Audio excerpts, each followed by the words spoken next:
Hai, salam sejahtera dan selamat pagi. Mari belajar bersama Cikgu Teo. Hari ini kami akan belajar Bahasa Melayu Tahun 1. Menu Sihat. Buku teks muka surat 46. Menu Sihat. 健康菜单. Hari ini kami akan belajar membaca dan menulis ayat mudah. 阅读和造出简单的句子 Bina ayat mudah 简单的句子 Bagaimana menjawab soalan sedemikian? 怎样造出简单的句子 Di sinilah cikgu ingin berkongsi sedikit langkah untuk menjawab soalan sedemikian. Yang pertama ialah meneliti gambar 观察所提供的图片 Kemudian mengenal pasti format ayat, 确定句子的格式 Kemudian membina ayat, 造句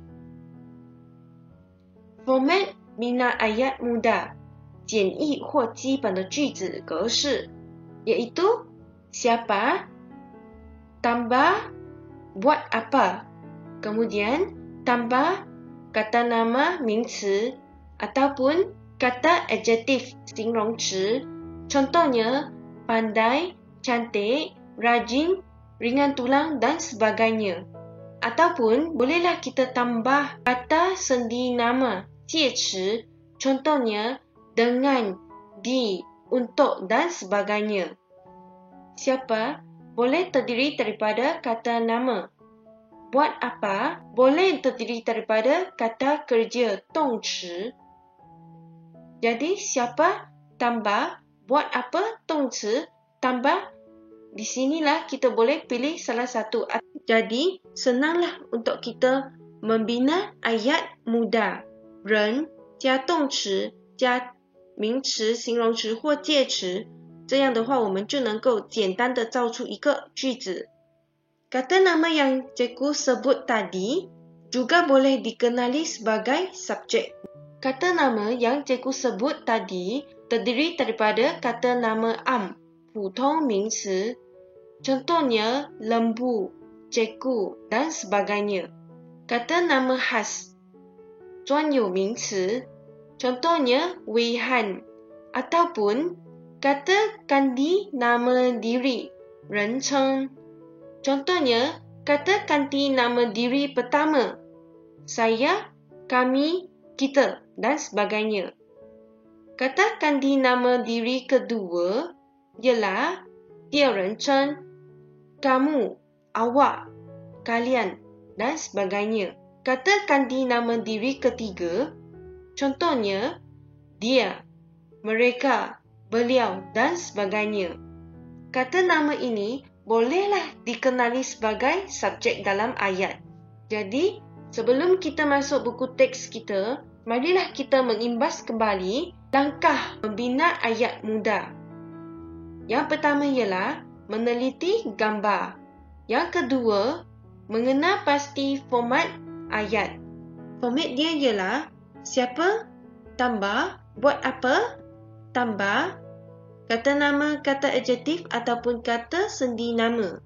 Dan akhirnya, kita membina ayat.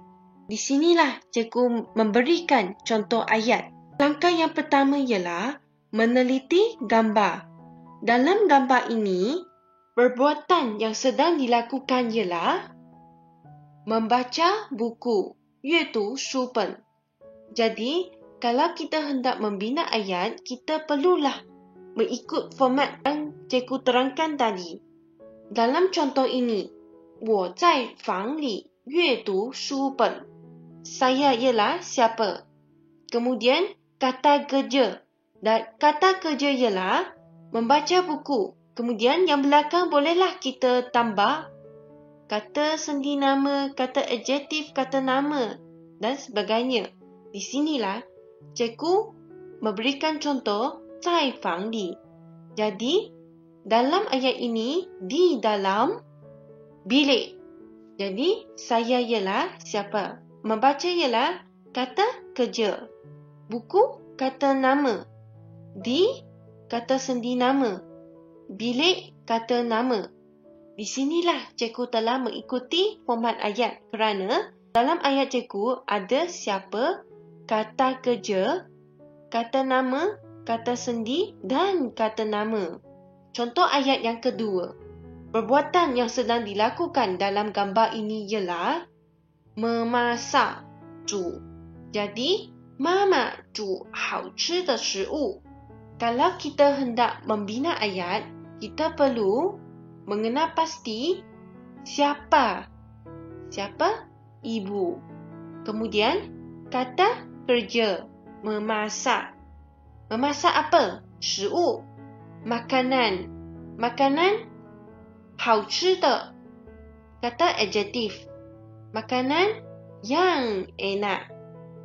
Di sinilah cikgu juga telah mengikuti format ayat, iaitu ibu ialah siapa, memasak kata kerja, makanan kata nama, yang kata sendi nama, enak kata adjektif. Haraplah murid-murid dapat memahami apa yang cikgu terangkan. Sekarang, kita masuklah buku teks kita. Menu sihat. Wei Han suka makan di kantin. Wei Han 喜欢在食堂吃. Jadi sekarang, marilah kita sama-sama membina ayat yang mudah. Frasa yang telah diberi dalam buku teks ialah makan nasi lemak, 吃椰浆饭. Yang kedua ialah memberikan tenaga, 提供精力. Jadi, dalam ayat yang pertama, apakah jawapan yang lebih sesuai untuk kita isikan? Wei Han makan nasi lemak sebab Wei Han ialah siapa? Makan ialah kata kerja. Nasi lemak ialah kata nama. Wei Han 吃椰浆饭. Nasi lemak memberikan tenaga. 椰浆饭提供精力. Jadi kita telah mengikuti format ayat. Ayat yang kedua, nasi lemak ialah kata nama. Memberikan ialah kata kerja. Tenaga ialah kata nama. Jadi kita juga telah mengikuti format ayat. Ayat yang kedua. Perbuatan yang sedang dilakukan dalam gambar ini ialah minum. Frasa yang telah diberi ialah minum susu segar, 喝新鲜的牛奶, tumbuh besaran, 成长. Isikan dalam ayat yang pertama. Jadi, di manakah jawapan yang lebih sesuai untuk kita isikan dalam ayat yang pertama? Wei Han minum susu segar. Wei Han 喝新鲜的牛奶. Ayat yang kedua, susu segar untuk tumbuh besaran. Jadi, kita telah mengikuti format ayat, iaitu Wei Han siapa? Minum kata kerja. Susu segar kata nama. Untuk ialah kata sendi. Tumbuh besaran ialah kata nama. Jadi, marilah kita sama-sama membaca kedua-dua ayat ini. Wei Han minum susu segar. Susu segar untuk tumbuh besaran. Soalan yang ketiga. Perbuatan yang sedang dilakukan adalah makan, 吃. Jadi, frasa yang telah diberikan ialah makan buah jambu, 番石榴, untuk kesihatan, 为了健康. Manakah jawapan yang lebih sesuai untuk kita isikan dalam soalan ini? Wei Han makan buah jambu. Wei Han 吃番石榴. Ayat yang kedua, buah jambu baik untuk kesihatan. 番石榴对健康很好.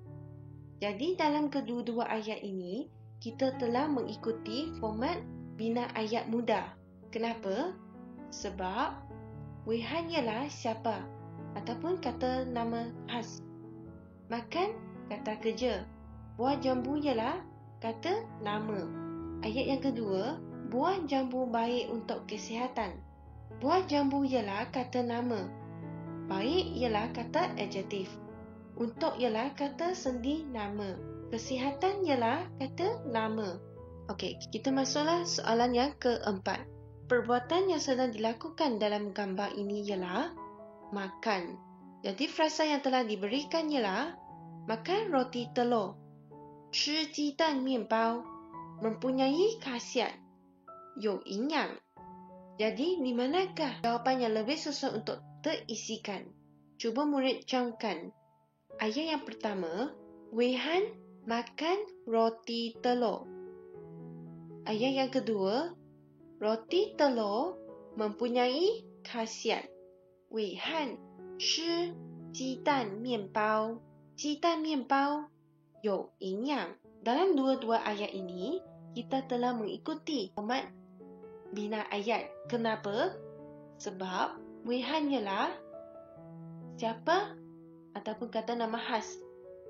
Makan ialah kata kerja. Roti telur ialah kata nama. Roti telur kata nama. Mempunyai kata kerja. Khasiat kata nama. Jadi sekarang, marilah kita sama-sama membaca kedua-dua ayat ini. Wei Han makan roti telur. Roti telur mempunyai khasiat. Murid-murid jangan lupa pergi Google Classroom untuk membuat latihan yang diberikan. Begitulah sebab sedikit ilmu yang ingin cikgu sampaikan pada hari ini. Sekian, terima kasih.